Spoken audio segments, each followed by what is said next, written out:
Hello नमस्कार दोस्तों। आज आप सभी के लिए लेके आए हैं सोशल साइंस का ऑब्जेक्टिव क्वेश्चन जो आपके परीक्षा में आने की बहुत बहुत संभावना है। तो एक बार ज़रूर देख के जाएं और अपने एग्ज़ाम की तैयारी को बेहतरीन कर सकें। तो चलिए वीडियो को स्टार्ट करते हैं। वीडियो में शुरू से अंत तक बने रहें तब कुछ सीख पाएंगे। चलिए वीडियो को शुरू करते हैं। यूरोप वासियों के लिए किस देश का साहित्य एवं ज्ञान विज्ञान प्रेरणा स्रोत रहा? इसका राइट आंसर होगा यूनान। अगला प्रश्न है, इटली एवं जर्मनी वर्तमान में किस महादेश के अंतर्गत आते हैं? तो यूरोप के अंतर्गत आते हैं। अगला प्रश्न है, जालियांवाला बाग हत्याकांड की जांच के लिए सरकार ने किस समिति का गठन किया था? तो इसका राइट आंसर होगा हंटर समिति का गठन किया था। अगला प्रश्न है, हिंद चीन क्षेत्र में कौन कौन से देश आते हैं? जिसका राइट आंसर होगा सी कंबोडिया, वियतनाम, लाओस। अगला प्रश्न है, वल्लभ भाई पटेल को सरदार की उपाधि किस किसान आंदोलन के दौरान दी गई? इसका राइट आंसर होगा बारदोली आंदोलन के दौरान। अगला प्रश्न है, डॉक्टर राजेंद्र प्रसाद का जन्म स्थान कहाँ है? तो इसका राइट आंसर होगा बिहार।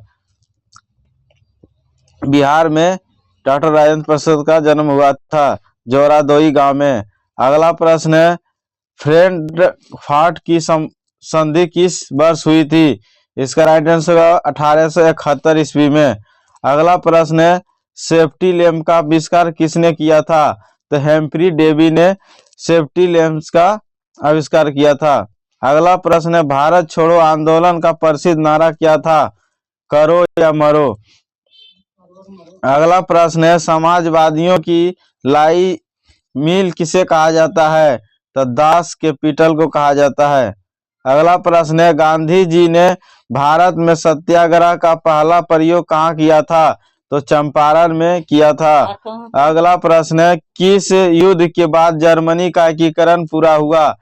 तो प्रेसा डेनमार्क युद्ध के से पूरा हुआ। अगला प्रश्न है, स्वराज दल के अध्यक्ष कौन थे? तो चित्तरंजन दास थे। अगला प्रश्न है, कार्ल मार्क्स का जन्म कहाँ हुआ था? तो जर्मनी में हुआ था। अगला प्रश्न है, महात्मा गांधी दक्षिण अफ्रीका से भारत कब वापस आए? इसका राइट आंसर होगा 1915 ईस्वी में वापस आए। अगला प्रश्न है, वियतनाम कब स्वतंत्र हुआ? तो 1945 ईस्वी में स्वतंत्र हुआ। अगला प्रश्न है, वेदों की ओर लौटो नारा किसने दिया था? तो स्वामी विवेकानंद, स्वामी दयानंद सरस्वती ने दिया था। अगला प्रश्न है, गैरिबाल्डी पेशे से क्या थे? तो नाविक थे। अगला प्रश्न है, हो ची मिन का शाब्दिक अर्थ है पथ दर्शक। अगला प्रश्न है, रप्पा विद्रोह कब हुआ? तो 1916 ईस्वी में रप्पा विद्रोह हुआ। अगला प्रश्न है, भारत में पहली बार केंद्र में गैर कांग्रेस सरकार कब बनी? तो इसका राइट आंसर होगा 1977 ईस्वी में बनी। अगला प्रश्न है, इनमें से कौन राष्ट्रीय पार्टी है? तो इनमें से राष्ट्रीय पार्टी है भारतीय राष्ट्रीय कांग्रेस और भारतीय जनता पार्टी। एक कांग्रेस और एक बीजेपी। अगला प्रश्न है, उस कानून का नाम बताएं जो एक जन आंदोलन के द्वारा प्राप्त किया गया है? तो सूचना का अधिकार कानून। अगला प्रश्न है, बहुजन समाज पार्टी के संस्थापक कौन थे? तो कांशीराम थे। अगला प्रश्न है, संघ सरकार का उदाहरण है अमेरिका। अगला प्रश्न है, ग्राम पंचायत का कार्यकाल कितने वर्ष का होता है? तो ये 5 वर्ष का होता है। अगला प्रश्न है, नर्मदा बचाओ आंदोलन संबंधित है पर्यावरण से संबंधित है। अगला प्रश्न है, लोकतंत्र की सफलता निर्भर करती है नागरिकों की विवेकपूर्ण सहभागी सहभागिता पर। अगला प्रश्न है, बोलीविया में जनसंघर्ष का मुख्य कारण था पानी की कीमत में वृद्धि। अगला प्रश्न है, भारत का राष्ट्रीय पक्षी है तो मोर है। अगला प्रश्न है, राजनीतिक दलों की नींव सर्वप्रथम किस देश में पड़ी तो ब्रिटेन में पड़ी। अगला प्रश्न है, निम्नलिखित में से कौन केंद्र शासित प्रदेश है तो चंडीगढ़ केंद्र शासित प्रदेश है। अगला प्रश्न है, भारत में किस तरह के लोकतंत्र की व्यवस्था की गई। अप्रत्यक्ष लोकतंत्र की व्यवस्था की गई। अगला प्रश्न है, वर्तमान में भारत में कितने केंद्र शासित प्रदेश है तो 8 केंद्र शासित प्रदेश है। अगला प्रश्न है, प्रार्थना का अधिकार का संबंधित कानून कब पारित हुआ था तो इसका राइट आंसर होगा 2005 में पारित हुआ था। अगला प्रश्न है, निम्न में पामीन क्षेत्र कहा जाता है तो मछली पालन को कहा जाता है। अगला प्रश्न है, जिस देश की राष्ट्रीय आय अधिक होती है वह देश कहलाता है, वह देश विकसित कहलाता है। अगला प्रश्न है, भारत में किस राज्य की प्रति व्यक्ति सबसे कम है तो बिहार राज्य की प्रति व्यक्ति सबसे कम है। अगला प्रश्न है, वैश्वीकरण का अर्थ है तो व्यापार, पूंजी, तकनीक, हस्तांतरण, सूचना एवं प्रभाव द्वारा देश की अर्थव्यवस्था का विश्व अर्थव्यवस्था के साथ समन्वय। इसका राइट 20 नंबर होगा। अगला प्रश्न है, गैर संस्थागत वित्त प्रदान करने वाली सबसे लोकप्रिय साधन है तो महाजन है। अगला प्रश्न है, कौन बीमारू राज्य नहीं है तो कर्नाटक बीमारू राज्य नहीं है। अगला प्रश्न है, निम्न इनमें से कौन बहुराष्ट्रीय कंपनी नहीं है तो संतोष बहुराष्ट्रीय कंपनी नहीं है।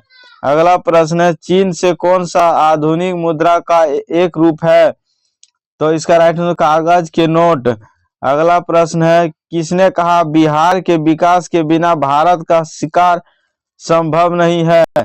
डॉक्टर एपीजे अब्दुल कलाम ने।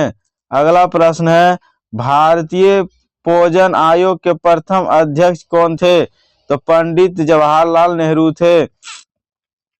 अगला प्रश्न है, भारत में नीति आयोग की स्थापना हुई तो 2016 में हुई।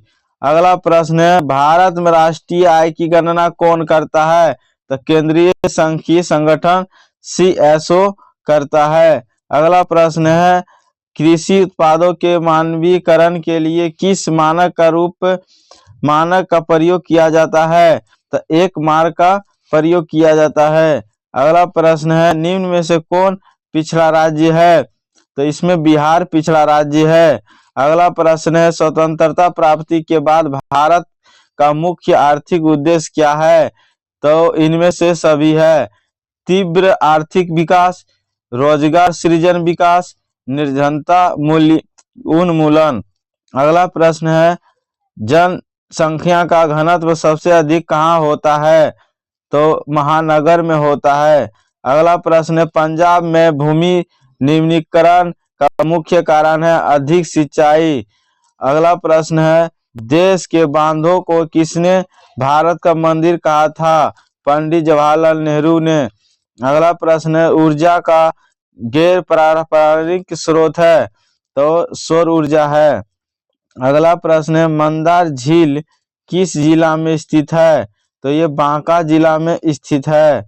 अगला प्रश्न है, उच्च वाच्य प्रदर्शन के लिए हेस्यूर विधि का विकास किसने किया था तो लेहमान ने किया था। अगला प्रश्न है, जर्मनी की सहायता से किस इस्पात कारखानों की स्थापना की गई थी तो राउरकेला को की गई थी। अगला प्रश्न है, इनमें से कौन धात्विक खनिज नहीं है तो अभ्रक धात्विक खनिज नहीं है। अगला प्रश्न है, यूरेनियम का प्रमुख उत्पादन केंद्र है जादूगोड़ा। अगला प्रश्न है, ककोलत जलप्रपात बिहार के किस जिले में स्थित है ये नवादा जिला में स्थित है। अगला प्रश्न है, काली मिट्टी किसकी खेती के लिए उपयुक्त है? तो कपास के लिए उपयुक्त है। अगला प्रश्न है, सीमेंट उद्योग का सबसे प्रमुख कच्चा माल क्या है? तो चूना पत्थर कच्चा माल है। अगला प्रश्न है, विश्व पर्यावरण दिवस कब मनाया जाता है? तो 5 जून को विश्व पर्यावरण दिवस मनाया जाता है। दम घोट गैस किसे कहा जाता है? तो कार्बन मोनोऑक्साइड को दम घोट गैस कहा जाता है। रेल वर्कशॉप कहाँ स्थित है? तो ये जमालपुर में स्थित है। अगला प्रश्न है, 2001 में बिहार की कुल संख्या थी? तो 8 करोड़ से अधिक थी। अगला प्रश्न है, निम्नलिखित उद्योगों में से कौन सी कृषि पर आधारित नहीं है? तो सीमेंट कृषि पर आधारित नहीं है। अगला प्रश्न है, चावल है, चावल खरीफ फसल है। अगला प्रश्न है, भारत में Tata hydro electric power station की स्थापना कब हुई? तो 1907 ईस्वी में हुई। अगला प्रश्न है, सौर ऊर्जा निम्नलिखित में से कौन सा संसाधन है? तो नवीकरणीय संसाधन है। अगला प्रश्न है, भारत में सबसे पुराना तेल का भंडार कहाँ है? तो डिगबोई में भारत का सबसे पुराना तेल भंडार है। अगला प्रश्न है, बिहार में जीवन यापन का मुख्य साधन है कृषि। अगला प्रश्न है, पशुपालन एवं मत्स्य पालन किस क्षेत्र के अंग हैं? तो ये प्राथमिक क्षेत्र के अंग हैं। अगला प्रश्न है, भोपाल त्रैसदी में किस गैस का रिसाव हुआ था? तो मिथाइल आइसोसाइनाइड का रिसाव हुआ था। अगला प्रश्न है, भोपाल गैस आपदा थी? तो इसका राइट आंसर होगा बी नंबर, मानव जनित आपदा थी। अगला प्रश्न है, सूखे के लिए उत्तरदायी कारक है? तो वर्षा की कमी। अगला प्रश्न है, निम्न में से कौन भूकंप का सर्वाधिक संवेदनशील नगर है? तो देहरादून है।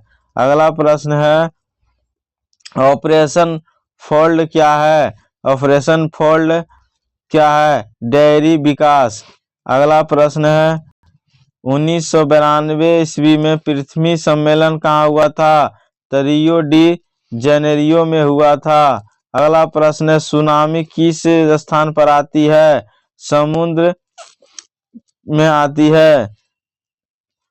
तो आपको अगर वीडियो अच्छा लगा होगा तो अपने दोस्तों को भी शेयर कर दें और सब्सक्राइब कर लें ताकि आने वाली वीडियो आप तक मिल सके, और लाइक जरूर कर दें ताकि हमें मोटिवेशन मिले और आपसे आप भी मेहनत कर सके और हम भी मेहनत करें।